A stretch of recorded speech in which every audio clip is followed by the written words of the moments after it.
So for the benefit of my colleagues who are about to speak here in a few minutes, how many here come from having operational work experience in government? Just a show of hands. Okay. How many from academic institutions? Okay, tough audience. Okay, and then from corporations, businesses, multinational. Okay, all right. So the stage is set. Should be an easy audience. Good luck. For those of you who have been practitioners, especially, you know there's a certain duality to the nature of security challenges in the international environment. First, how quickly the security environment can change before those reverberations and that impact over there reach us in the comfort of our homes over here. And second, how difficult it is to try and tell the story and capture the attention of leaders, lawmakers, and policy influencers in Washington, D.C., as well as in distant allies and security partners' capitals all around the world. So let's just take a quick snapshot of where we are and just how complicated this topic has become. One of the more recent and certainly one of the most egregious confrontations that captured the world's attention started on a bright celebratory autumn afternoon in October of 2023, when the news from the Middle East shocked all of our senses as we discovered the start of yet another war. The horrific attack perpetrated by Hamas on Israel, the scale and barbaric severity of which was unprecedented, has had devastating consequences with ramifications likely to last for generations to come. Despite moments of optimism in the past few weeks, many are concerned that we will not see the full completion of the 20-point negotiated plan. In Ukraine, the Russian invasion more than 3 years ago has been nothing short of a murderous, brutal flattening of a sovereign country, and with it, the deliberate, methodical elimination of dwellings, culture, history, and humanity, where innocents trapped by a grinding, protracted trauma see no path to resolution or escape. These crises reveal authoritarian leaders as repugnant, reprehensible criminals who, contrary to publicly stated objectives or efforts to control the narrative, confused those who thought they were cunning yet rational leaders, until the world witnessed them take the future of Russia, as well as the Palestinians of Gaza, down a path of ruin and isolation, forever marked by an immoral moment in history, rather than the resurgent period of brotherhood once envisioned in Russia, or the righteous righting of historical wrongs espoused by Hamas. The current situation in the Middle East has placed the future of the Abraham Accords and potential normalization of relations between Israel and Saudi Arabia at least on hold, and the peaceful homeland solution for 7.5 million Palestinians and 7.5 million Israelis in jeopardy. In Europe, the outlook is equally bleak. Putin is still in power. The offensive, the counteroffensive, the offensive and counteroffensive failed at a time when U.S. congressional support for a much-needed weapons package is tenuous at best. In the meantime, the world can see in simplest terms a Leninist regime that will not hesitate to use Stalinist tactics. In the Pacific, the situation is far from straightforward, it's far from simple, and it's far from clear. It is complex and far more problematic. Communist Party General Secretary and President of China, Xi Jinping, has made clear in his words and his actions he intends to reorder the world order. Let me just say that again. He intends to reorder the world order. Those are his words. He has called for the great rejuvenation of the Chinese nation and envisions a China that has regained contested territory in a position of preeminence in Asia Pacific, with the assumption that other countries will align their political, economic, and security interests with China, as in China's view, where China will provide the world's technological infrastructure for the 21st century, guided by embedded Chinese norms, Chinese values, and Chinese standards in international law and institutions, effectively challenging the international community's understanding of the rule of law, a system in place since the end of World War II. Years before the Russian annexation of Crimea and the invasion of Ukraine, and the escalation of tension in the South China Sea, we could see the contours of deep, far-reaching shifts in the international security environment, with reverberations beginning in Asia all the way to the European continent. The impact in aggregate is now clear. Great power relationships are now poised for the most dramatic transformational change since the establishment of the post-World War II rules-based system. So what do we mean by that reference, the rules-based system? It's a framework of formalized security agreements intended to promote a deterrence posture and the peaceful resolution of disputes, access to open markets, free trade, and economic stability. The tragic irony is that history has already taught us the lessons of great power conflict and inspired the liberal order as we know it today, one that fashioned an engine for development, which lifted generations out of poverty and powered a dedicated focus on human rights and the improvement of the human condition. The consequence of this shift in power is significant. The implications, expansive and far-reaching. For the United States and the system it's led for more than 7 decades, the change in power relationships stands as a direct challenge across the complete spectrum of political, diplomatic, and economic statecraft, and in each domain of military activity, with repercussions that affect not only government standing, but increasingly place at risk the safety, security, air quality, water quality of our environment, as well as the intellectual property and economic livelihood of private citizens. Succinctly put, these problems are no longer relegated as simply government-to-government matters for one nation, but rather these are shared challenges that go beyond the borders with significant implications for government and the private sector, which require solutions formed creatively that align incentives to realize and unlock the true benefit of a partnership among like-minded nations. That is why in close examination of the role of military alliances today is timely and it's relevant to determine whether military partnership models can keep pace with the changes in the geostrategic environment, a theme which invites a critically important set of topics that we need to understand, unpack, and in some cases confront. While statesmen and women try to resolve key issues bedrock to the stability of the international system, my concern is the high potential for miscalculation. We have created a Star Wars civilization with Stone Age emotions, medieval institutions, and godlike technology. That's from Edward Wilson from Harvard, where the conditions, in my view, are ripe for miscalculation. In many respects, we have the most complex society in history, yet increasingly, conflict is on the rise. Extreme political parties gain ground where nationalism and populism galvanize large segments of the population. We are a more connected now than ever before, yet we're more tribal and we're more territorial and more fearful, living in a time when decision-making becomes emotion-based rather than based on rational reasoning. Voters have grown disillusioned, problems have festered in politics, and economic debt has yielded less resources, which results in more people susceptible to distress and failure. As a result, power diffuses to smaller groups, resulting in a very fractured world where the new world disorder creates uncertainty, fear, and anger, and a consensus view that our understanding of power relationships, institutions, and governance models are not keeping pace with the needs of people. On the surface, we appear reactive to an alignment, a loose alignment, more like a confederation between China, Russia, North Korea, and Iran across the complete spectrum of military operations.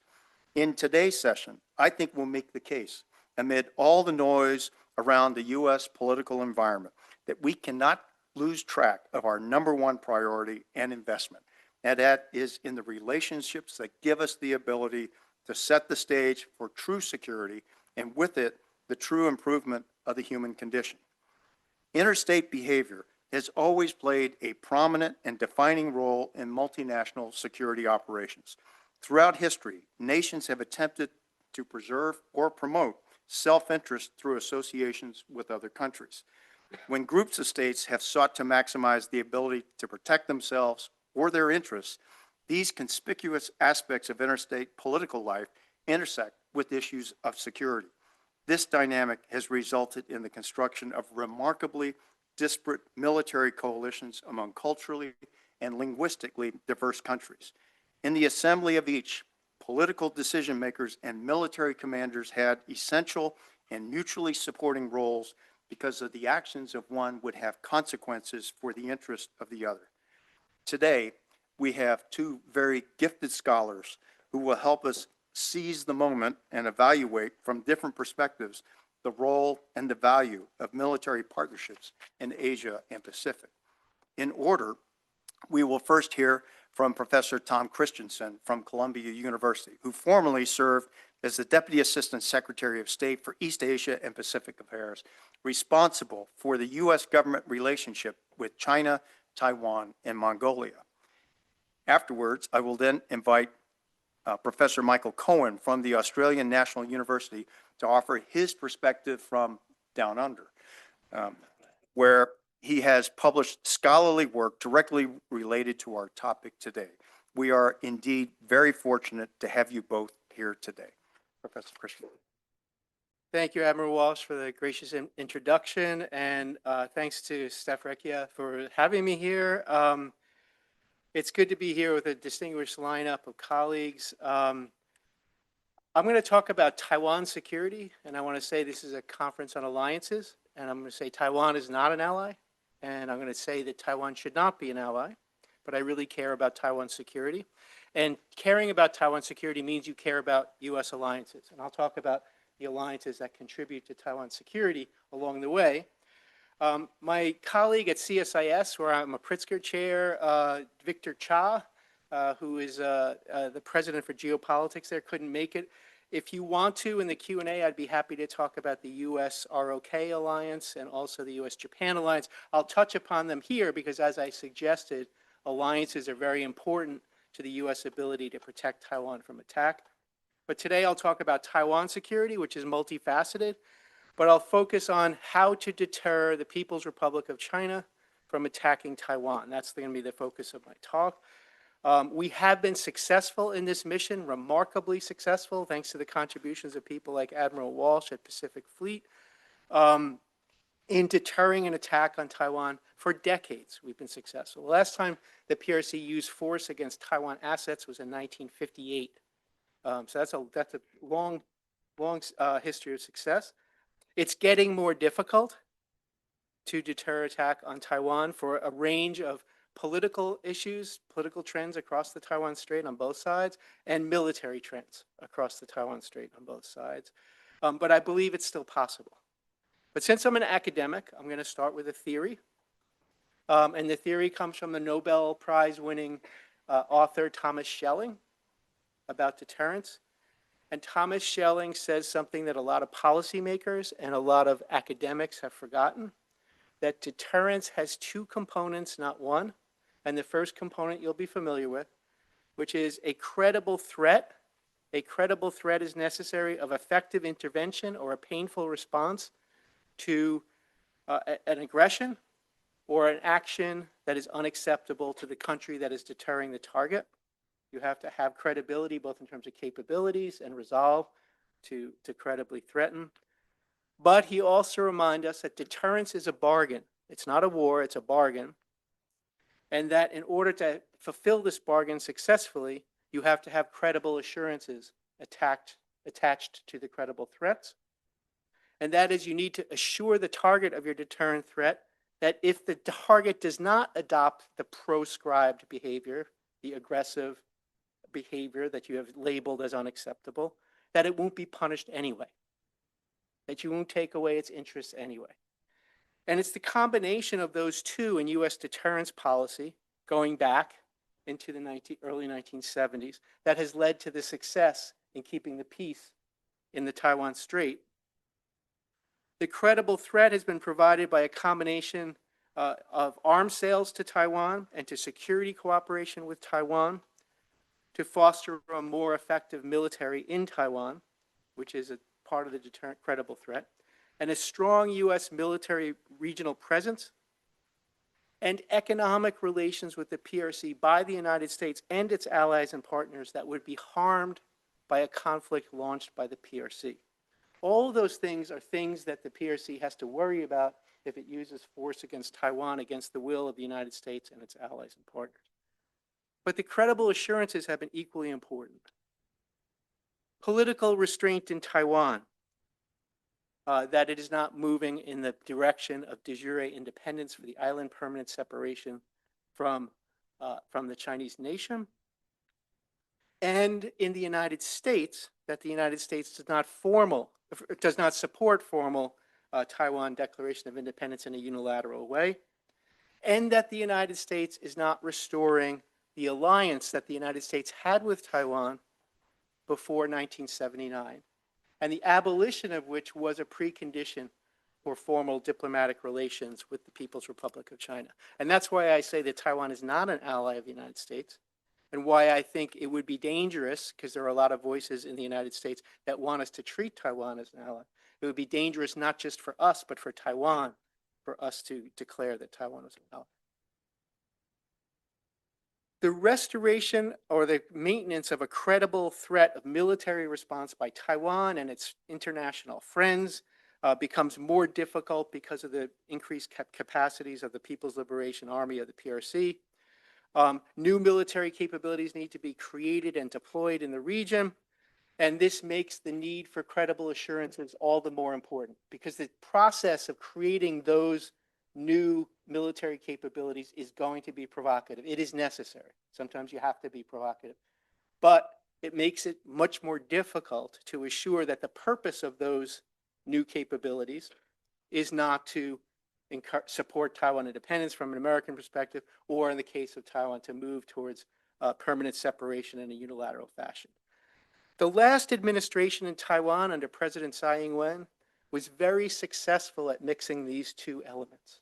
She was a strategic master, if you will. She was what the United States has always needed in Taiwan, which is someone who took the defense capabilities of Taiwan seriously, not in a symbolic way, not get me a flashy weapon that I can show the world I have or show my voters that I have, but really rethinking Taiwan's defense strategy in an asymmetric way, especially preparing Taiwan to try to repel an invasion from mainland China.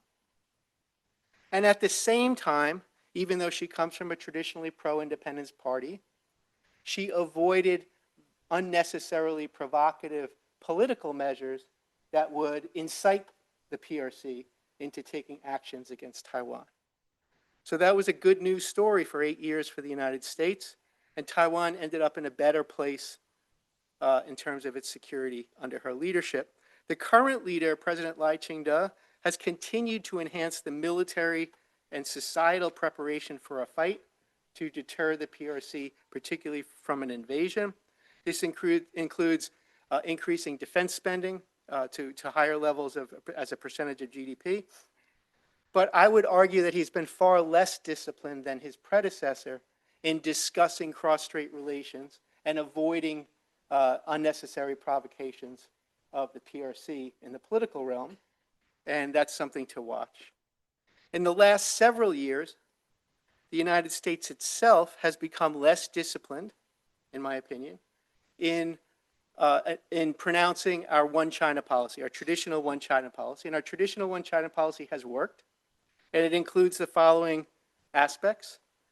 The policy includes expressed concern, sometimes grave concern, for Taiwan security under the Taiwan Relations Act, which is a law of the United States for the executive branch to be so concerned. A demand for peaceful resolution of cross-strait differences, and a statement that we do not support Taiwan independence, but are willing to live with any outcome reached in agreement of the two sides of the Taiwan Strait, including the agreement of the people of Taiwan. That was a long sentence, but all of that is important.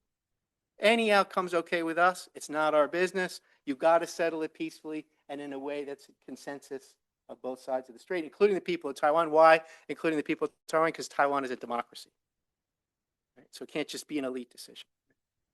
In addition, the United States should, as part of the one China policy, maintain strategic ambiguity, and someone raised this, queued me up for this, about the prospect of U.S. intervention, and that's a traditional part of our one China policy. And for the first 2 years of the Biden administration, we really lacked discipline in making those pronouncements that that's our one China policy. The last 2 years of the Biden administration, there was an improvement on this score, and that improvement has basically lasted into the new administration. So that's the good news, is that the U.S. has become somewhat more disciplined. When the U.S. is not disciplined on those things, it looks like we're moving in the direction of abandoning strategic ambiguity and moving back towards a U.S.-Taiwan alliance. And I would argue, again, and I'll say it later in my talk, that that would not serve Taiwan's security interests or U.S. national security interests. So what's the military threat to Taiwan? Two basic threats: invasion and blockade, because Taiwan's an island, so it can be a blockade. Countering the invasion threat, I'll deal with that first. Fortunately, invasion is very hard for China or anyone else. But China is working very hard to create a credible invasion capability under the orders of President Xi Jinping. I believe that Taiwan, with the help of the United States, needs more mobile coastal defenses, more mobile air defenses against invasion, better strategies with things like sea mines than it's had in the past. And fortunately, there are Taiwan security elites who agree with that and are working on that mission. It also needs a strong reserve system, a military reserve system, to make occupation after a landing on the island appear like a bad bet, very costly for those invading. On the U.S. part, the U.S. needs a more flexible and agile regional presence, less reliance on the large fixed bases that we've had in the region, which are too vulnerable to PLA attack. All services in the United States seem to recognize this reality. It's expensive, it's challenging to existing institutions, but it's very important. We also need more longer range ordnance in the theater, because we can't afford to appear in peacetime that we would run out of missiles early on in a conflict. That's expensive. We need to invest in that. And we need more resilient and robust logistics lines for resupply of our forces across the Pacific that are less vulnerable to things like cyber attack. All of these things are expensive but doable, it seems to me. But all of them require that distributed mobile force requires access. And the good Admiral talked about the importance of allies to the United States. We need more access to more places in our allies' territory to operate in this manner, not in big fixed bases that we've negotiated through treaty. That's very controversial in countries. Countries tend not to like to have U.S. Marines running around their country with weapons, right? But we need them to agree to that. And this is one of the reasons that it worries me, because these policy shifts by the United States are very controversial in our allies and partners. And guess what? It's no coincidence. Our allies and partners are democracies, so they elect their leaders. So these things are controversial in the domestic politics of democracies. And right now it worries me that we are putting pressure on those same allies and partners in the economic sphere with tariffs and demands for investment in the United States, at the same time that we're asking them to make greater sacrifices for our evolving doctrine in the region. All that being said, I think we and Taiwan in combination should be able to make invasion seem like a bad bet for the PRC. A bad bet just because it's so difficult and we'll make it more difficult. A bad bet for another reason is related to politics, and I don't have time to go into Chinese Communist Party politics, but the one thing they can't afford is a failure that they can't spin. They could do a blockade and they could call it off and say that was the last chapter in the 100-year history of our reunification with Taiwan. That's how they call it, reunification with Taiwan. Right? If they launch an invasion and everybody gets killed or captured, they can't spin it.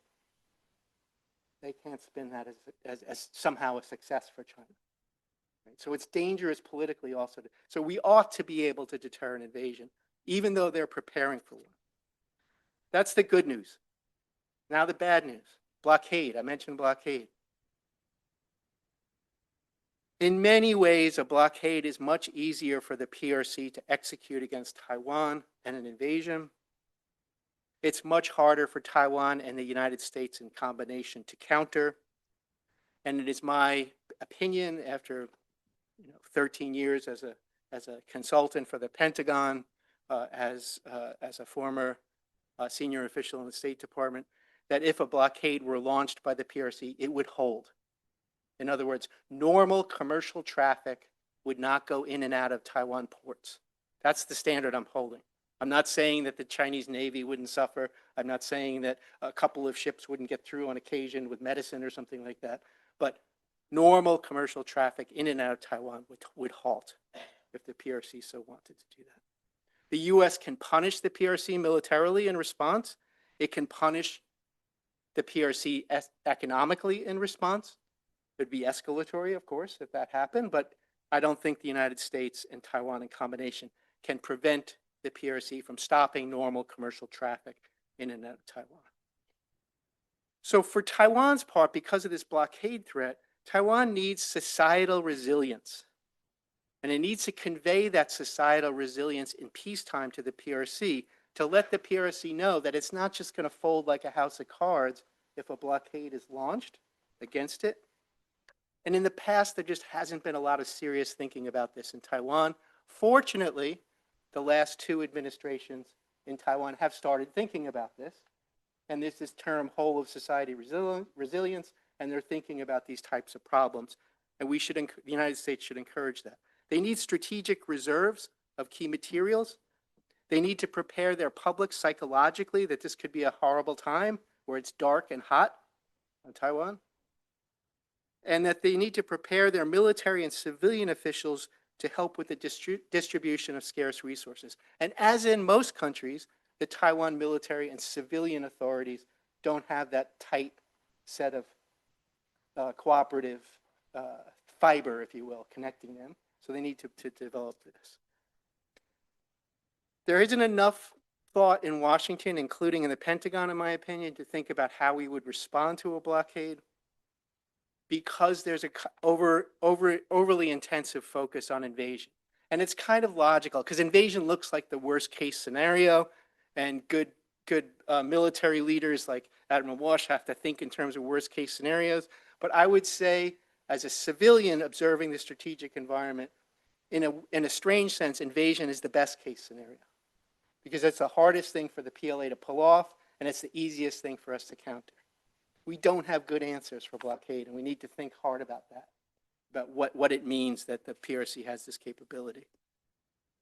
Then there's the question of assurances. That's all on the military threat side. I started this talk with shelling, and I want to say that it's just as important. Assurances are just as important as the threats. We need to avoid political gestures in the United States and in Taiwan that do not make Taiwan stronger or more resilient, but which will aggravate PRC domestic political concerns about national unity and potentially spark a conflict. Taiwan moving in the direction of de jure independence, constitutional independence would be of a type.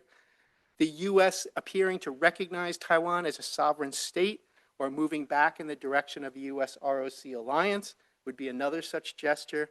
And if you want an example of such a gesture that I think was extremely counterproductive, that was the visit of Speaker Pelosi to Taiwan in August of 2002.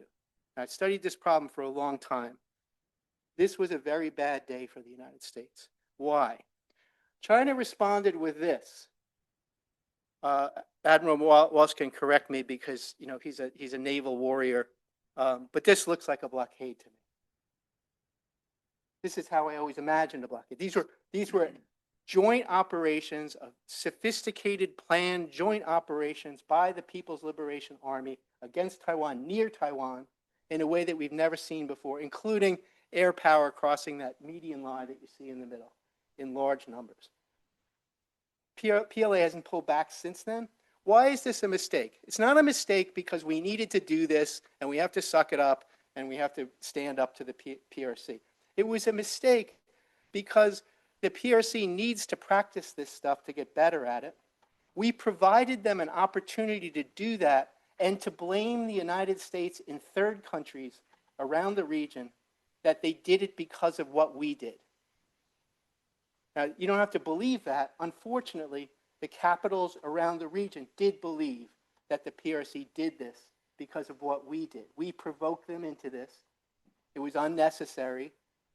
And what that did is greatly reduce the costs to the PRC of increasing its coercive pressure against Taiwan. That goes into the category that I'm saying, unnecessary political gestures that do nothing to make Taiwan more secure, but make it less secure. And I think this is a classic example of this. There's a lot of other things. The last thing I'll say is a lot of people want to abolish strategic ambiguity, which has worked.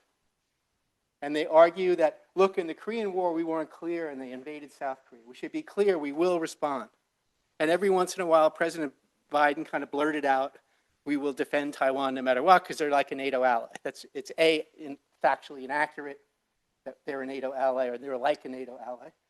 And then his people would correct him right away and say, nothing's changed in our policy. This has happened 3 or 4 times. Why do I say it's unnecessary? I study China. Civilian leaders in China, military leaders in China, all plan for U.S. intervention. Nobody over there, under current circumstances, underestimates the prospect of U.S. intervention. Now, there is a question, and I talked about capabilities and the need for a stronger and more diverse U.S. position in East Asia. There is some question about whether the U.S. can intervene effectively in time. I get that. But it's not about resolve. They expect the United States to intervene. So you don't have to bolster that part of deterrence from Schelling's point of view, the credible threat side, by making the commitment clear. By making the commitment clear, it looks like you're restoring the U.S. ROC alliance, which was the traditional alliance from 1954, 55 to 1979. And in the process, you're provoking the PRC into potentially launching a conflict, making deterrence less likely to work, not more likely to work, because you're undercutting the assurance part of the equation. So strategic ambiguity works. It has worked. It should continue to work as long as the United States continually says we take Taiwan's security, the threat to Taiwan's security, very seriously, and we take actions to strengthen the Taiwan military and to strengthen our own posture in the region, so no one in the PRC civilian or military leadership plans on attacks of Taiwan against Taiwan without planning for U.S. intervention as part of those plans. And to date, they haven't done that, and I hope they never do. And I care about Taiwan security greatly. And the one last thing I'll say about Taiwan security is if there's a conflict against Taiwan, the one thing that is really certain is Taiwan will be severely damaged. The United States can respond to an attack on Taiwan in various ways. The United States and Taiwan in combination can deter an attack on Taiwan, but if an attack happens on Taiwan, the one thing the United States military cannot do is protect Taiwan from damage. There's no magic shield over the island. It will suffer terribly. So if you care about Taiwan security, try to prevent a fight over Taiwan, but don't surrender. Taiwan's a democracy. Taiwan's a friend. Don't surrender to the PRC to avoid a fight, but don't provoke a fight that's unnecessary at the same time.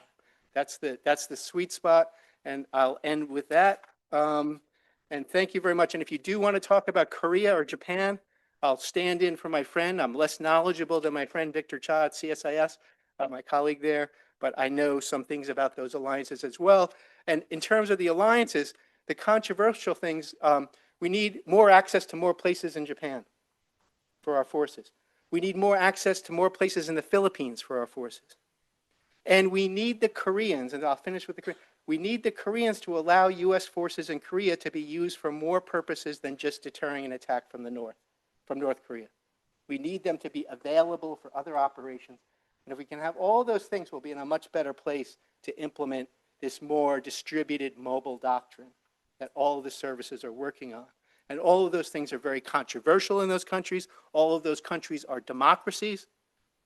And I think we should be more cautious about hitting them over the head, our allies, on various issues like economics, because of the potential costs to our strategy in the region, which I agree with the Admiral on.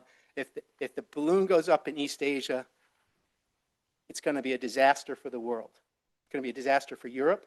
It's going to be a disaster for the United States. It's going to be a disaster for your pocketbooks. And the peace is really worth keeping. Thanks. Well, thank you so much, Tom. Thank you, Patrick. Steph, it's so great to be here. Ladies and gentlemen, academia, students elsewhere, thank you for inviting me. I guess let me just start with two things. One, I'm a bit tired. I arrived from Australia about 24 hours ago. I've had lots of coffee and tea, etc. I'm going to do my very best, but if I falter, that's why. And secondly, I'm going to say a lot about Australia and about the US-Australia alliance. I'm going to suggest to you that a lot of Americans, if not all, misunderstand some very key aspects of that. I'm going to try and correct those, set that on an even keel. But I don't want you to think that I'm this Australian coming and in some sense trying to convince you that Australia is all that matters in the region, or that in some sense the US-Australia alliance matters more than it does. I've done a lot of work on nuclear weapons proliferation. I've also got lots to say about the Korean Peninsula, nuclear weapons proliferation concerns there and other US allies. So like Tom, I think there's a lot going on in Asia that is very important and very threatening. But having said that, I'm going to limit my remarks to the US-Australia alliance, suggest to you that how you think it works is not how it works, that Americans need to rethink the US-Australia alliance. I'm going to suggest try and correct your misperceptions and let you know what I think is coming ahead in the future. Okay, so January 2022, this fine fellow on the right, Peter Dutton, Australia's former Defence Minister and Liberal Party leader, made these remarks: "If we're a weak and unreliable and untrustworthy friend, then we won't expect the support of those countries, and in particular, the United States, into the future." These remarks, or remarks like them, have been uttered by Australian Prime Minister after Australian Prime Minister, after Australian National Security Professional after Australian National Security Professional. The basic idea is we have to sort of maintain strong support for the Americans, because after all, if we don't convince them that we're a reliable ally that has interest in common with them, maybe they won't think they should stand up for us. Dutton lost the 2025 federal election and indeed lost his seat in Parliament, not because of the above speech, that and a whole lot of other things. People thought he was identified with Trump, thought he looked like Trump. Trump's not very popular in Australia. But this sentiment that Australians sort of have to make it look like we're all in with the Americans has really been a key aspect of Australian foreign and defence policy really since 1950. And New Zealand was originally part of the alliance. New Zealand left the alliance in 1985. We were having a bit of a back and forth about this over dinner the other day. I'm not going to say anything else about New Zealand. It's not like I've got anything against New Zealand. Some good news. One of my PhD students is from New Zealand. Yeah, not quite. I haven't got a lot to say about New Zealand. I can happily address that in the Q&A. So in lots of discussions I've had with American national security people, IR scholars, well thought out folk, they seem to think that because Australia has been one of the only states, it may be the only state, to follow the US into wars in Korea, Vietnam, Iraq, Afghanistan, Iraq, you name the conflict, and I think we're the only state to have been there, then a couple of things must hold. One, it must therefore be the case that Canberra and Washington have had similar, or have similar interests, threat perceptions, and grand strategies. i.e., Americans look around the world. Trump made a speech when he and our current Prime Minister met and signed the critical minerals deal. Hard to find a better ally than Australia. They're not playing games. Like, you can find statements like that by Biden. You find a US president, and there'll be statements about how awesome an ally we are. And we are, really, a good ally. I should say I'm a big fan of the US-Australia alliance.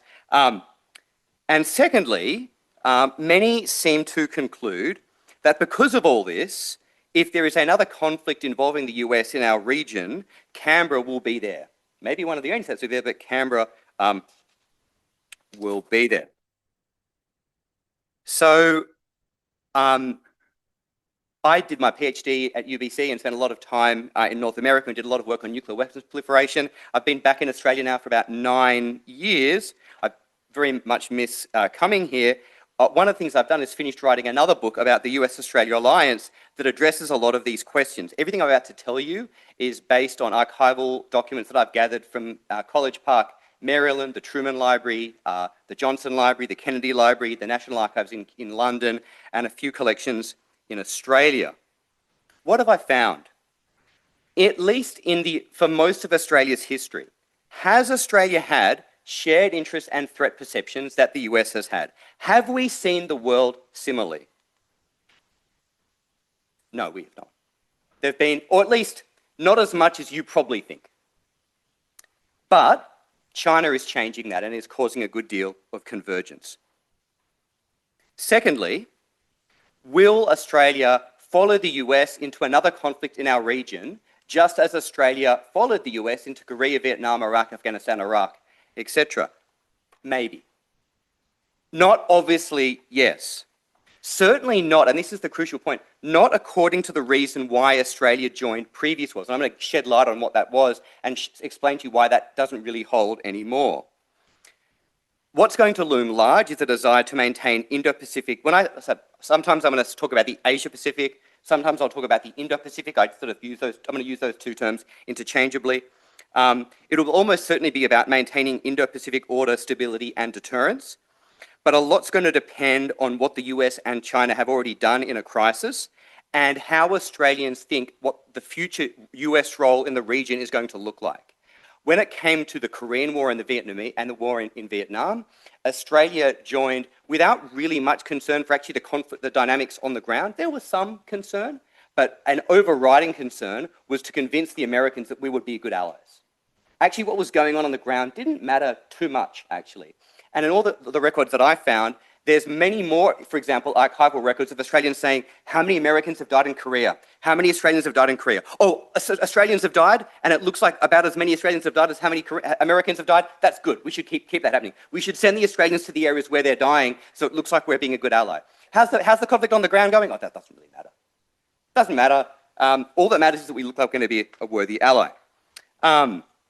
What's probably also the case is that it seems to me, and there'll be differences of opinion in Canberra on this, but a number of people I've spoken to, and I also would argue that if, in Korea and Vietnam, Australia in many cases, not the central role, had a quite central role, going to quite dangerous areas, higher numbers of fatalities, it would seem to me in a future, if a future conflict erupts in the region, and we can all imagine what the potential scenarios may be, I would imagine Australia may play a less central role, maybe further away from the conflict theatre and maybe less likely to have boots on the ground. Still involved, but maybe not quite the way you think about Australian involvement in the past. So let me just go on from that. You're probably thinking, should we believe all this? I want to now just touch on US understandings of Australia, then talk about US scholarly understandings of Australia, and then get into the meat of this. So I couldn't help but include this. Every time I come to the US, I get in the taxi, oh, they're kangaroos fighting. I get all the references. So many Americans, so many smart Americans. This is what the, people think Australia is like, super dangerous animals. Don't go there, you might lose a leg or a limb or something like that. On the plane over, I had a lot of time. I thought, how can I get myself ready for this speech? I watched Crocodile Dundee, and then I watched Crocodile Dundee 2. And so okay, now I'm in great shape. I can think about how Americans think about Australia. Crocodiles loom really large. It turns out that's all wrong. Australia's actually, now maybe I'm obviously biased in some sense. I've got some data to document this in a sec. Australia's actually not that dangerous. As that guy from The Matrix said, it's mostly just kangaroos and cool birds. So I went on the internet. How many fatalities in Australia were caused by animals? It turns out 34 per year. That includes sharks, dogs, spiders, snakes. 34 per year. In the US, last year, there were almost double that many just caused by dogs. Now, maybe you say, well, there's more dogs and more people in the US. But I'm not going to dwell at any length on this. All I want to try to suggest to you is that your widespread Australian perception, I think quite widespread in this amazing country, that Australia is a super dangerous place because of all the animals, etc., it's wrong. Here's some data. I could dig up more. Let me now move on from that, and thank you for bearing with me. I want to now talk to scholarly knowledge of Australia.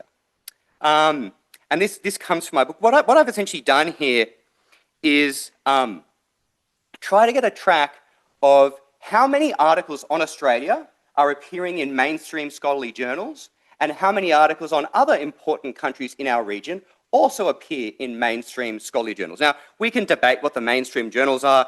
I selected these 20 journals here. I think most academics are going to, we can disagree, but I think most academics are going to say, yep, these are the really, really important journals. And the key figures are this. So obviously, there's no surprise that there's many, and so I'm counting an article on a country if in a Web of Science search, the name of that country appears in the title. That's not perfect. It's a reasonably good proxy.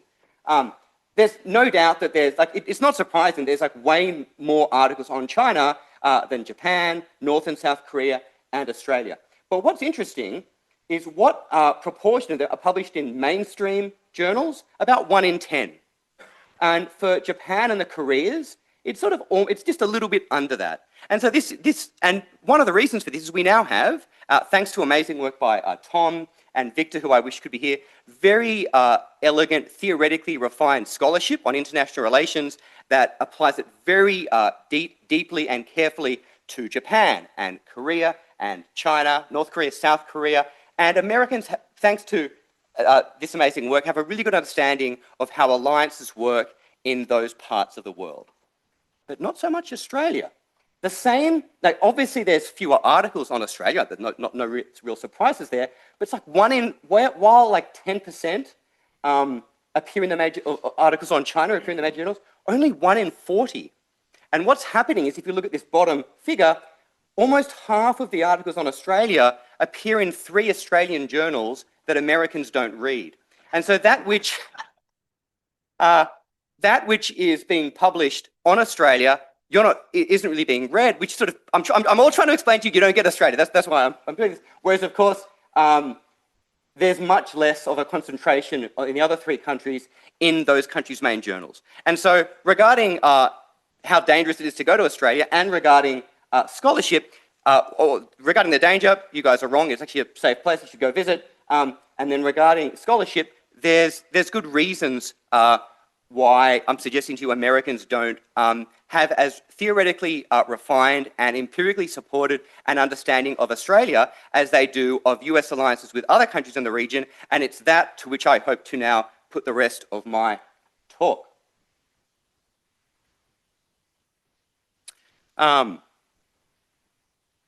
Okay, so let me just tell you the underlying logic here.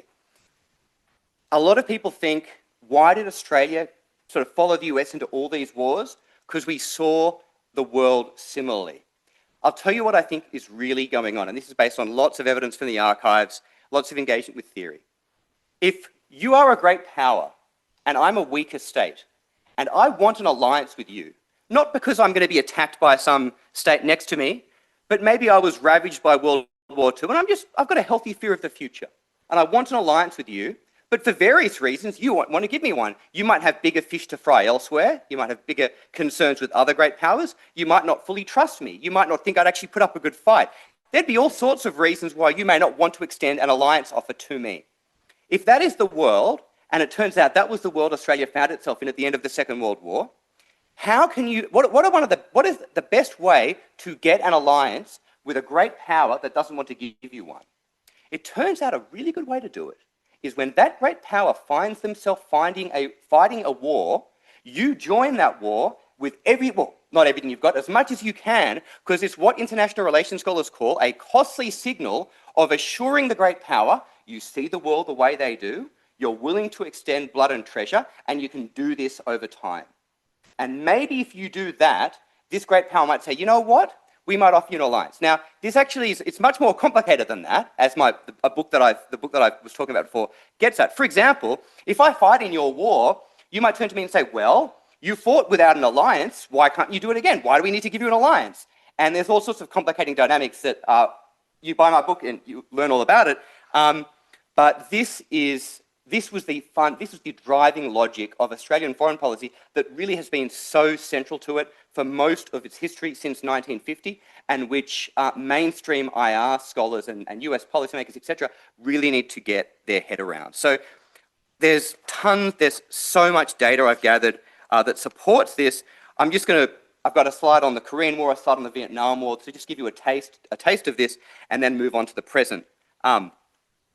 So, firstly, when the Korean War broke out, did Australia join with the ground force that it did? And Australia's pilots were very well decorated. They performed very important roles in that conflict. The ground force contribution was very well sought after and received by President Truman. Was all of this because Canberra was afraid of communism? There's very little doubt the answer to that question is no. Australians harbored very little concern about communism. The fundamental concern was to convince the Americans that we were worried about communism. And there's evidence that supports that as well. So, for example, Prime Minister Menzies admits to, I think, the British lead statesman in Japan, whose name I'm blanking on, but this is an in private declaration. He's not sort of saying this publicly. Korea was completely useless to us strategically, one of those areas that should not have been fought for, and then, crucially, we're in it because they, the US, are in it. Sorry? No, it wasn't the PM. It was, it'll come to me later, I'll tell you. It was the British lead official in Japan at the time. Yeah. And so one historian, McLean, wrote about 20 years ago, despite the employment of anti-communist rhetoric, which served well the purposes of domestic politics and the US alliance, Australian leaders adopted a more cautious and pragmatic stance towards Asian communism than did the US. And then the Australian High Commissioner in Delhi, growing outside interest in the communist impact on Southeast Asia was mainly American. Was this all about convincing the Americans that Canberra was worthy of an alliance guarantee and somehow leveraging an alliance commitment from the US? There's so much evidence that says, yes, that is what the Australian game was. So the US ambassador, 1950, writing back home to Atchison, the Menzies government, in sharp contrast to its predecessor, has gone out of its way to strengthen the US-Australia relationship. External Affairs Minister Percy Spender, who was really crucial. Actually, Spender is, I think, the great-grandfather of the current MP in Sydney, Allegra Spender. External Affairs Minister Percy Spender, July 1950. If we refrain from giving any further aid, we may lose an opportunity of cementing friendship with the US, which may not easily present itself again. And it's quite amazing. Spender can't contact his Prime Minister, who's out at sea. He receives word, and he's told, no commitments until I hear from the British. This is 1950. Australians consider themselves first and foremost British. Spender receives word that the British are about to commit ground forces, and he says, if the United Kingdom had announced its decision before Australia, it would be used against us politically. We would have failed to obtain the favourable reactions from the US, which are so important.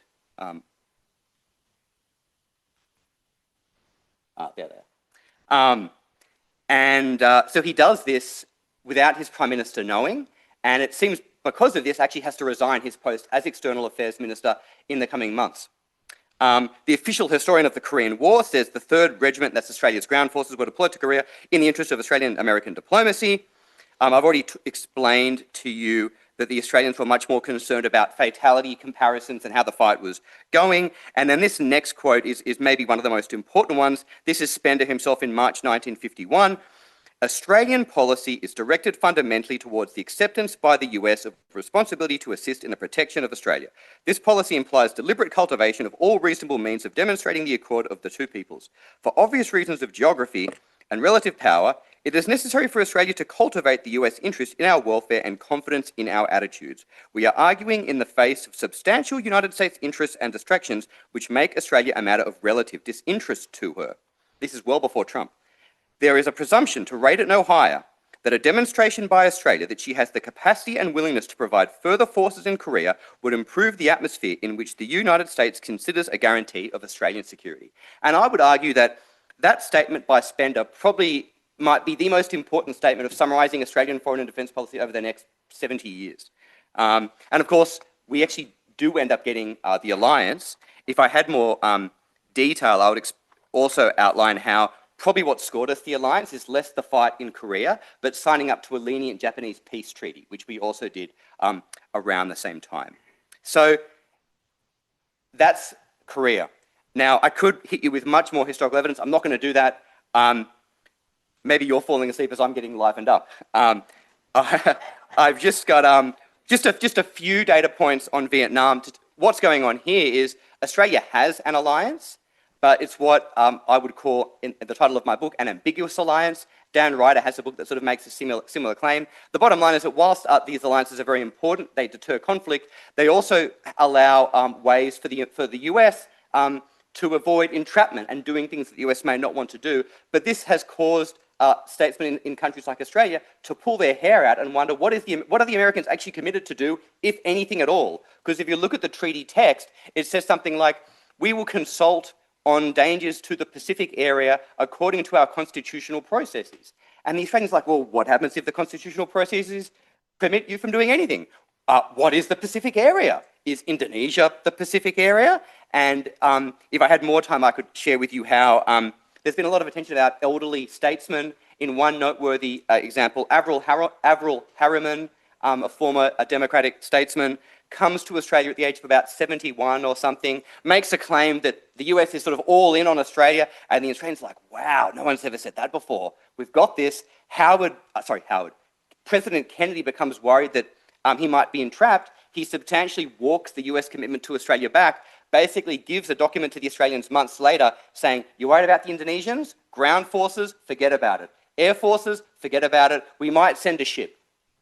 And the Australians are like, oh, like, wow, maybe this alliance really is nothing. And so it's in this context in which Australia joins the Vietnam War. From Menzies' personal papers, military power on call, mainly US power is needed. Maybe quite tellingly, he's given a speech by a speechwriter that has that paragraph. It says, the takeover of South Vietnam would be a direct military threat to Australia and all the countries of South and Southeast Asia. It must be seen as part of a thrust by Communist China between the Indian and Pacific Oceans, exploiting weaknesses in the multiracial and economically underdeveloped countries of the region. But the wily Menzies, Australia's longest serving Prime Minister, 16 years I think it was, he deletes that last phrase of the sentence, and so he just leaves it at oceans. And if you look at that carefully, it suddenly makes China look much more threatening than many in Australia believed China to be. Now it's not about exploiting weaknesses, it's just part of a thrust by China between the Indian and Pacific Oceans. And if I had more time, I'd share with you that the Australians were very good at talking the talk, but they didn't harbour as much concern about China sweeping through the region, undermining government after government. They sort of had time for falling dominoes. They didn't really buy into it to the extent that the Johnson administration did. Very good at talking about it, of course. Menzies leaves office. His successor, Harold Holt, justifies the 1966 ground force increase, protecting in the South Pacific for a very small insurance premium. And maybe most tellingly, a few years after all forces leave Vietnam, there is a change of government in Australia from Liberal to Labor. We have a Labor government in power in Australia for the first time in a long time. And they write a report that obviously has a little bit of bias in it, but having looked at way too many archival documents, the Vietnam War chapter in my book is probably too long. This paragraph really hits the nail on the head. So regarding Australia's commitment to the Vietnam War, paramount concern with the American alliance. The cornerstone of this policy was seen as a compelling necessity to commit the power of the United States to the Asian area and thus to commit her to a practical guarantee of active support to Australia through the ANZUS and SEATO treaties. It was Australia's aim to ensure that the US did not waver in its commitment to Southeast Asia and to support the American presence politically, diplomatically, and if necessary, militarily. It was believed that only by these methods could real meaning be given to the ANZUS agreement and Australia's defence be assured. The 4 decisions made by Australian governments to increase troop levels were all a measure of the importance placed on the American alliance, the option of refusing to send troops to increase troop levels was never seriously considered. So if Korea was all about getting an alliance from Washington, Vietnam was all about getting a stronger alliance. And if after Korea, Australia indeed did get an alliance, I think it's safe to say in the benefit of hindsight that Australia's Vietnam War gambit failed. We never got the stronger alliance we were after. We've still got this sort of very ambiguous document that says we'll consult according to constitutional processes when danger afflicts the Pacific area, whatever the Pacific area is. So let me move to Australia today. So I'm not going to hit you with any more history other than this point. And Tom and I were talking a bit about the Howard government before. Australia's fight in Iraq and Afghanistan, both authorised under the Prime Ministership of John Howard, who's Australia's second longest serving PM, also from the Liberal Party, involved a very, very similar logic of this idea of leveraging a stronger US alliance commitment, convincing the Americans that we're all in there with them, although given the amount of troops we contributed, you can actually argue, well, how committed really were we? And so this is sort of a constant theme. And why is Australia doing this? Well, because as Spender pointed out in 51, Australia was a matter of relative disinterest to the US. So that is really why Australia has done what it has done. But China's changed all of that. And this obviously speaks to a lot of things that we've been talking about already. And the take-home point here is that Australians have become, Australians have become increasingly concerned by the dangers that China and to some extent North Korea and other nefarious actors pose to the Indo-Pacific region, and now are viewing the US in a manner increasingly similar to that which the Americans do. And so what you thought was the case in the Cold War is indeed becoming the case now. But this, if you think about it, this actually changes the strategic dynamics a bit. Increased US interest in the region reduces the need for Australia to fight in US wars to ensure that the US will use force to defend Australia. Because the stakes now for the US are already much higher, or at least I think they are. Maybe not under Trump, I don't know. Get back to that later.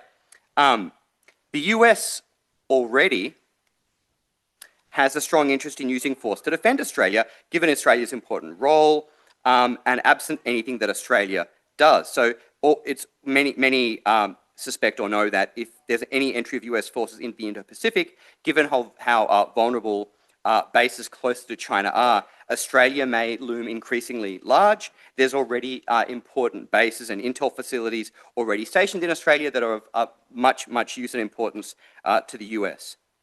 And so this all means that the rationale for Australia to sort of join a fight so the Americans do what we want, that's dissipated now. China has sort of served Australia in this funny way. And you can sort of push back. So maybe the US will use military power to assist Australia, but not quite in the way that Canberra wants. So if that's true, maybe it might be the case that if we do what the Americans want, maybe they'll a bit more do what we want, and we can get into that logic. I don't see it, and I don't think the Australian government sees it. And so when all said and done, this idea of Australia sort of joining a war to sort of convince the Americans that we see the world the way they do, I think that is, for the most part, a thing of the past. You might sort of see a conservative politician sort of say something like Dutton said before, but increasingly it's because we see the world the way the US does and are concerned about the threat that China poses. If the liberal international order even exists anymore, we're concerned about it. And so China is causing and North Korea are causing us to converge in those ways. But having said that, there are other things which need to be considered which make a conflict with China different from other conflicts, and which also should urge caution regarding looking at Australia's past to assess and predict Australia's future. Most obviously, surprise, surprise, unlike Korea, Vietnam, Iraq, and Afghanistan, China is Australia's largest trading partner.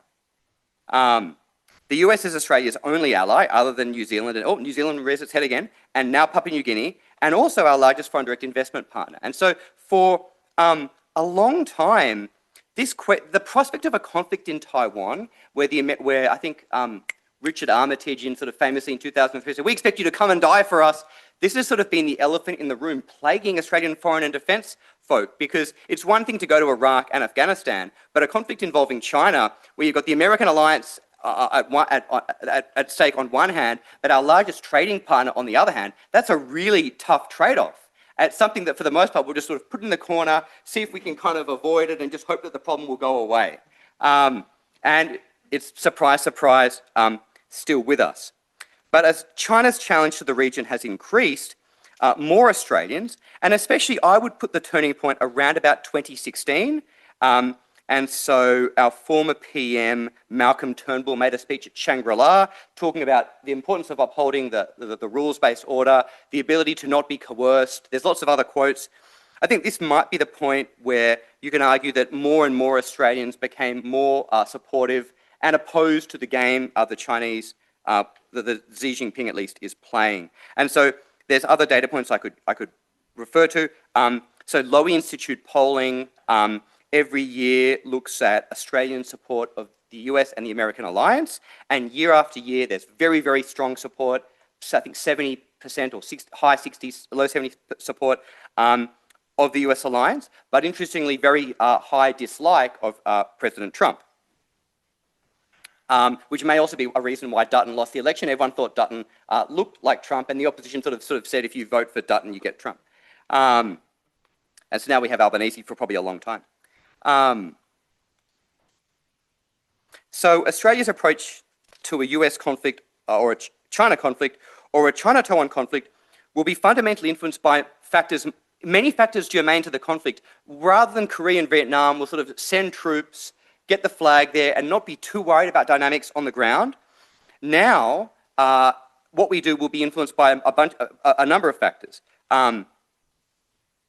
So how escalatory or de-escalatory, stabilizing, destabilizing, have US moves in the crisis conflict tensions been? Like if it looks like President Trump has sort of started something, Australia might be a bit more weary, and so this obviously creates incentives for the Chinese to make it look like the US has started something, which is a point that Tom touched on.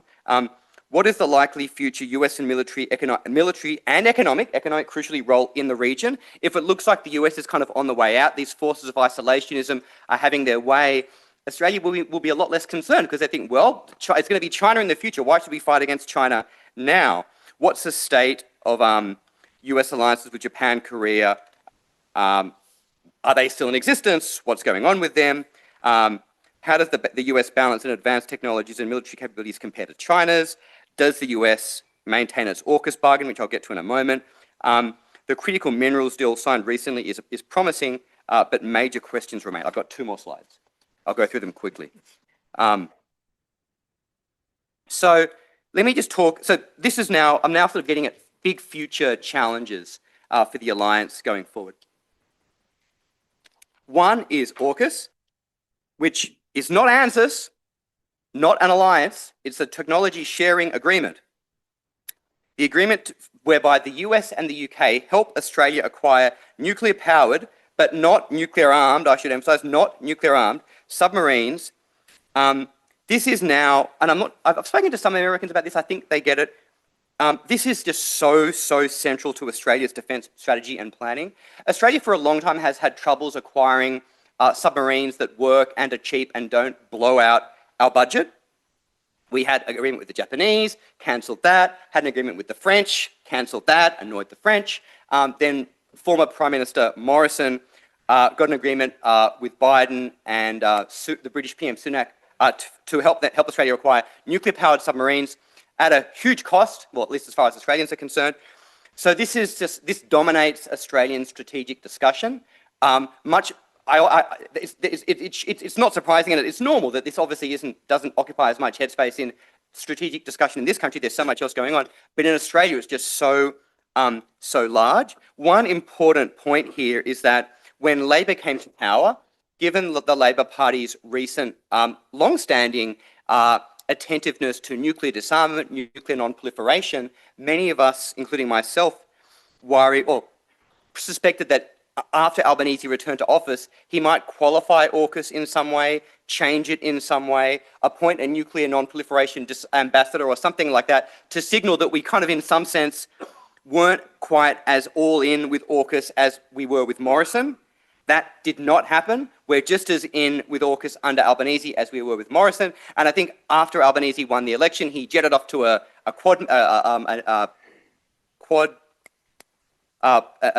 meeting, with Australian, Indian, Japanese, US leaders in somewhere, and then went to a NATO meeting shortly after that. And maybe it could be that if China didn't hit us with economic sanctions, maybe he would not have done that. And so, so many of Australia's defence eggs are now in this AUKUS basket. And there's already concern regarding the Trump administration review of AUKUS, especially before Trump met Albanese. There's concern regarding shortfalls in US submarines that may make it hard for the US to deliver the promised Virginia-class submarines in like 5 or 8 years before we get the AUKUS submarines in like 10 or 15 years.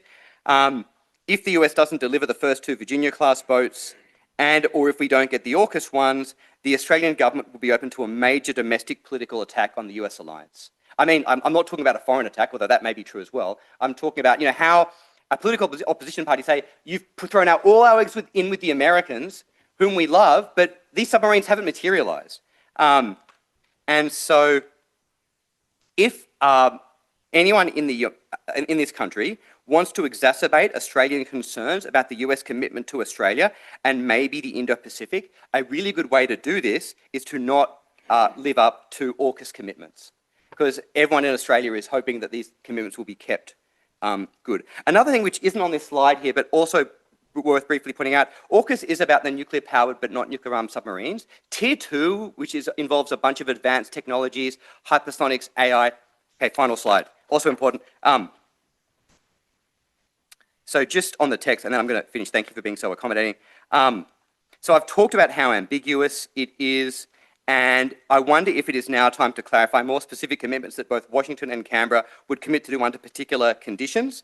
Do we want to wait until a crisis or conflict forces us to work this out, or do we want to think through some scenarios and specify who does what in advance? Many in the Australian national security community worry that without such changes, the alliance is becoming increasingly unfit for purpose and may not even be an alliance at all.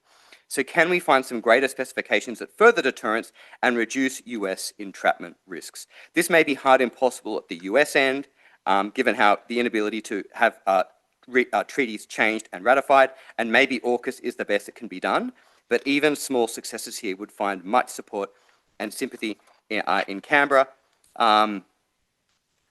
Thank you so much. We are open for questions. Sir.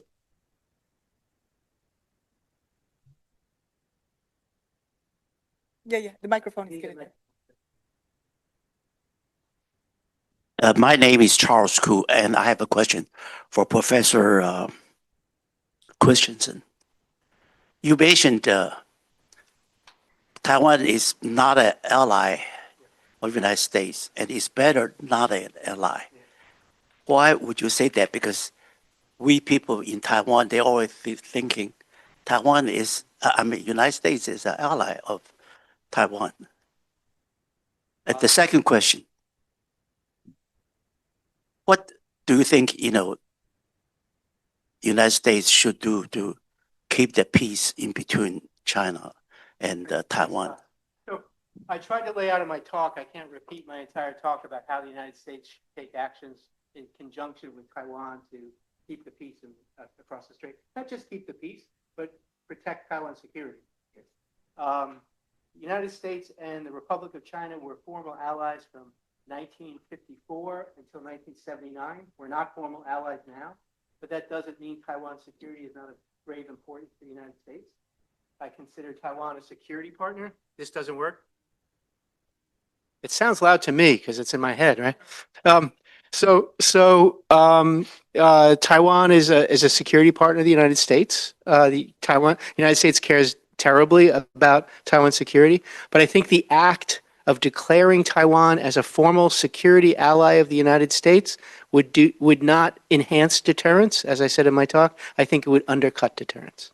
It would be dangerous. And I say that not because it's a hypothetical, but because lots of my compatriots in the United States are calling for that, saying that we need to clarify our commitment to Taiwan and say we will necessarily come to Taiwan's defense under all circumstances. And I think that would be a mistake, not just for the United States, it would be a mistake for Taiwan. For Taiwan, because I think the act of restoring the formal U.S. ROC alliance very well could be a cause of war. And the United States can come to Taiwan's defense, but it cannot protect Taiwan from massive harm in any conflict across the Taiwan Strait. So the key is to deter a conflict. To deter a conflict, Taiwan needs to have capabilities. The United States needs to continue to express publicly that we have grave concerns about Taiwan's security under pressure. But to form an alliance would not enhance that credible threat, but it would, I believe, undercut the credible assurances part of the equation that I laid out in my talk. Thank you. Yeah, we have a question here. Years ago, I read an article, Dr. Christensen, titled "Taiwan's Military is a Hollow Shell." And then, when I saw you were speaking, I Googled around and I found another article, "Taiwan's Defense Policy is an Evolution" by a guy named John Dotson. And it seems like I'm concerned that there's not a lot of progress has been made in 5 years. Well, in 5 years, I think there has been progress. I think there's been the biggest progress that occurred, I think, was in the thinking in Taiwan about defense. And for a very long time, the United States has sold weapons to Taiwan under the Taiwan Relations Act for a long time. Politicians in Taiwan, in my opinion, put too much emphasis on flashy weapons that looked impressive, that were expensive, and which could show their publics that they cared about security. A lot of the weapons that Taiwan needs are not those types of weapons. And some of those weapons probably wouldn't survive long in a conflict because of the PRC's military capabilities. So they need less, for lack of a better term, less sexy weapons and more mobile, shoulder-held type weapons, unsexy weapons like sea mines, unsexy weapons like shoulder-held missiles, things on trucks that fly around the coast. And I think they are turning in that direction. The other thing they're doing, there's a whole of society resilience, which is to build up a reserve force, communicate between police forces and the military so that if a blockade goes into effect, they can distribute needed goods. If an invasion happens, they can, or if an invasion seems like it might happen, they can pose a threat to the PRC that if you invade this very mountainous island, there might be a lot of resistance. And are they where they need to be? I don't think so at all. But I would say they're better off now than they were 5 years ago. And the key thing is for us to try to encourage them to be in a better place in 5 years from now. Yeah. Jim.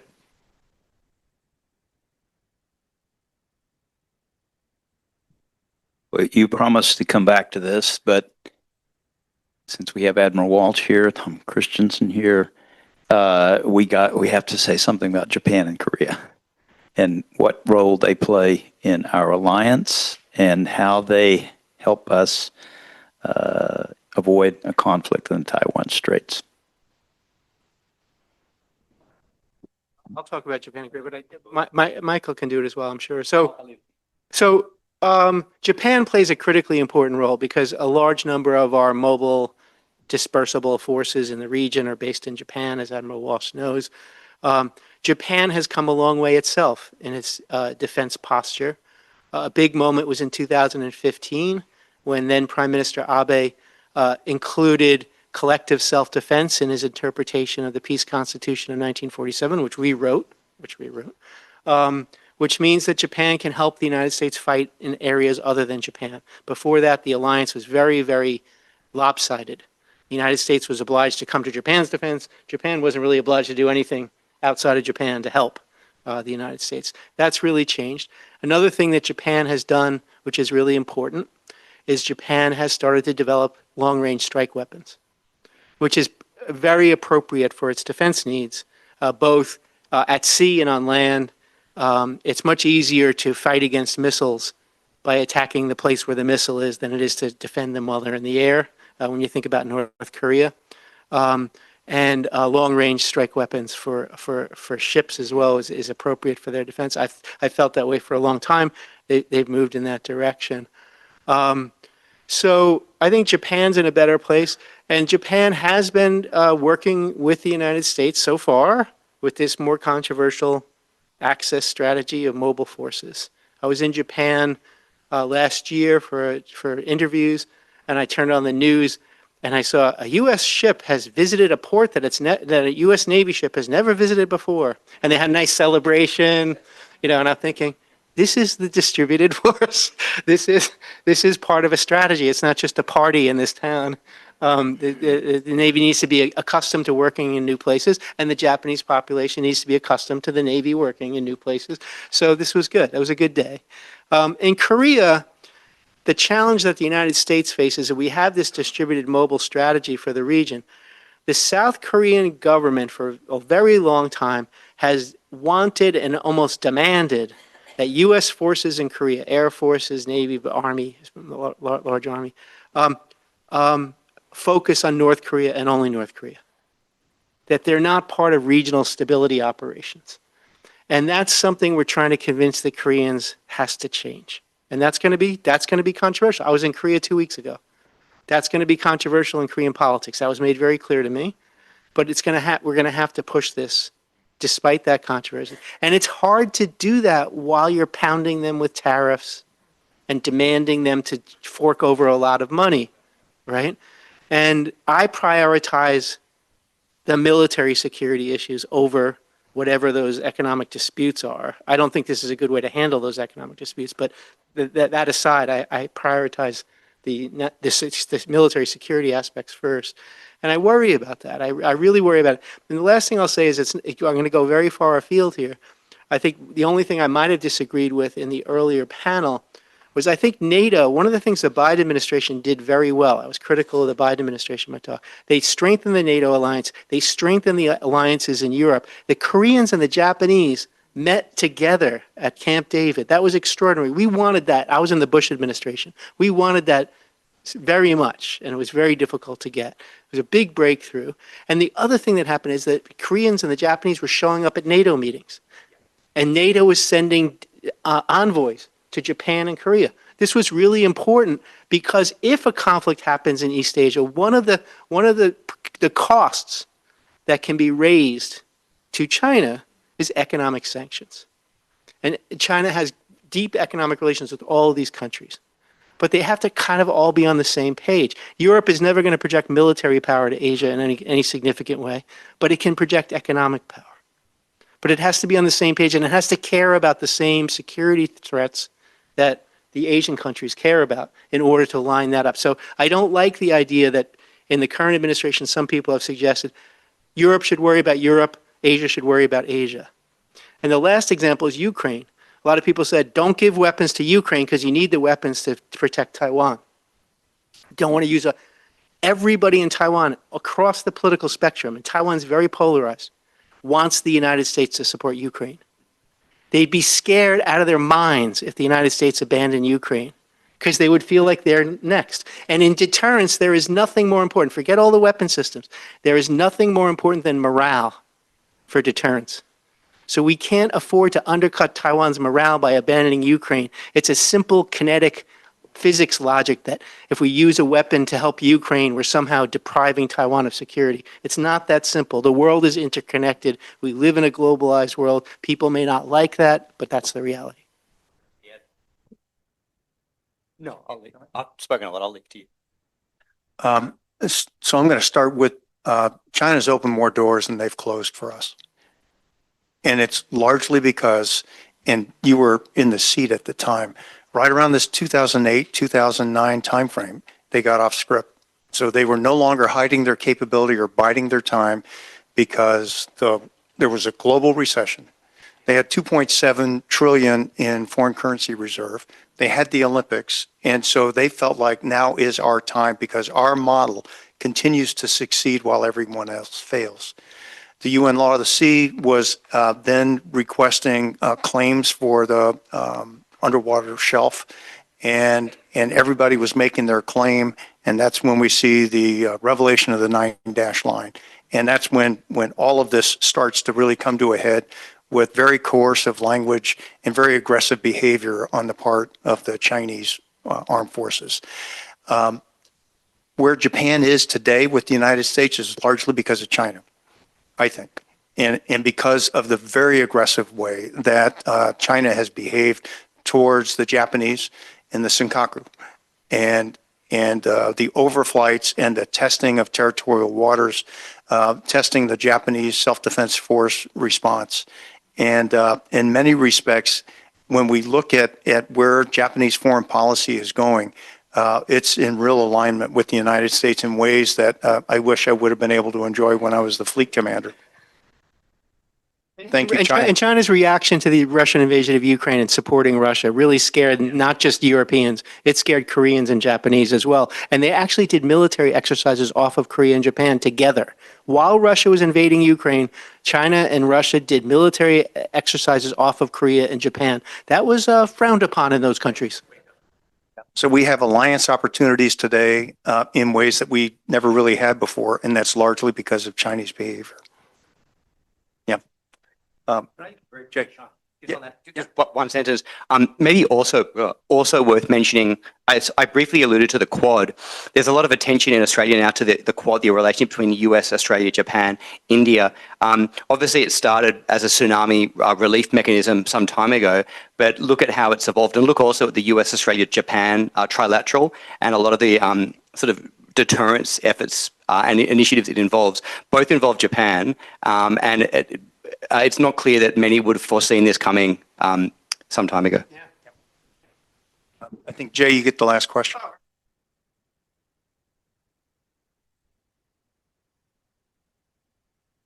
Two questions, one from each of you. One, I think you, Professor Christensen, quite rightly pointed out that the blockade is the most dangerous scenario that we could potentially face. Yeah, exactly. Having said that, how would you deal with it? How should we think about dealing with it? I'm going to put you on the spot there because I've made the same argument in conversations I've had with corporate clients as well. So it's interesting you pointed that out. Second, from Australia's standpoint, been around the Australian military, really high quality folks, very professional, but there are not very many of them. And I'm curious as to kind of how Australia is thinking about where they could best contribute to a potential conflict, against China. Where would they have the most impact? This is on. Okay. So thank you, sir. When I was Deputy Assistant Secretary of State and I testified to Congress, people would ask me, will we intervene if this happens? And I would say, my title is Deputy Assistant Secretary of State. There's a lot of adjectives in there. And I said, this is way above my pay grade. It's not only military people who say that. Way above my pay grade. It'll be up to the president, right? So how we will respond is one thing. I would say that the PRC already knows that a blockade is militarily relatively easy for them to institute if they wanted to do it. It'd be bloody. It's not peaceful at all. Don't think of blockade as peaceful and invasion as violent. They'll both be violent in their own way. It's potentially indecisive, right? Because you're using coercion, you're saying surrender. And nobody on Taiwan wants to be part of the PRC. Nobody in the blue camp, basically, nobody in the green camp, nobody wants to be part of the PRC. They might believe they're Chinese patriots, and in the long run, they believe Taiwan should be part of China, but no one wants to be part of the PRC. I would guess that a lot of people in the PRC don't want to be part of the PRC either, but that's a separate question. So that's a separate question. But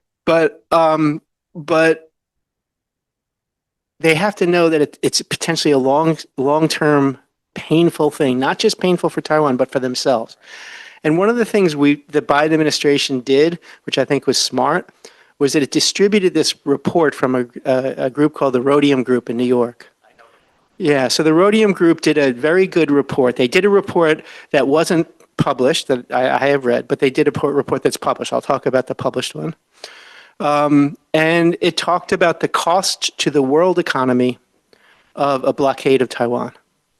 And they came to the conclusion that this would be worse than the 2008 financial crisis that the Admiral pointed to, which I think was one of the great moments in world history. I think it'll go down in 100 years. People will look back at 2008 as a really important break point in international politics. But it'll be worse than that 10% drop in global GDP. So that should be distributed around the world. And what the United States needs is all the major economies of the world to tell Beijing, we will not appreciate it if you do this potentially indecisive military demonstration around Taiwan. And the reason it would be so costly to the world is the vast majority of advanced semiconductor chips are produced in Taiwan. And then some people believe that that means Beijing has even more incentive to invade Taiwan and take it over. But that's a very naive view of economics. And if TSMC, the major producer of those advanced chips, were taken over and there was a red flag over their factory, that TSMC factory would be the leader for maybe a couple of months. Because that factory requires inputs from Silicon Valley, from the Netherlands, from South Korea and Japan every single day. Those would not be forthcoming. And this finishes my answer to you, which is the United States needs to have like-minded countries around the world ready to punish China economically if it does something to destroy the world economy that is unnecessary. But it's very important that Taiwan look like the victim, not the PRC, that the U.S. look like a positive force in this, not like the cause of the conflict. And that's why I'm so attentive to that assurance part of the Schelling equation, and why I think something like the Nancy Pelosi visit made it easy for the PRC, cheap for the PRC to coerce Taiwan and blame the United States for it successfully with all those third parties that we would need on board to help us punish the PRC if it did something aggressive. I'll just say two things. So one very recent development, but also very, very important. The US is now is not Australia's only alliance partner. Australia signed an alliance with a mutual defense treaty with Papua New Guinea. Who knew that? And one reason that that's important for this discussion is that one clause there is that it's going to allow members of the Papua New Guinea Armed Services to serve in the Australian, that is part in the works. That's not going to change everything, but it'll do something. But you're absolutely right. And it's a big problem that even bedevils things like AUKUS. We're getting these submarines. Who's going to captain them? Who's going to crew them? We need to get those folk from out of Australia as well. So much is going to depend on what a conflict looks like. Again, like if the more it looks like the US started it, or Taiwan started it, or it wasn't China, the harder it will be for certainly a Labor government, but maybe also a Liberal government to do something quickly. But I think whilst before, like you look at 2003, Howard had committed those troops to Iraq very, very quickly. Amazingly quickly. I think in a conflict involving China, in the Taiwan Straits, Korean Peninsula, South China Sea, Australia will be a lot more careful. This is Australia's largest trading partner we're talking about. Probably it will be something a bit more, I'm not sure, the word margins I'm not quite comfortable with. It's very hard to imagine boots on the ground. I can imagine ships or submarines a bit further from the conflict zone, but doing something important.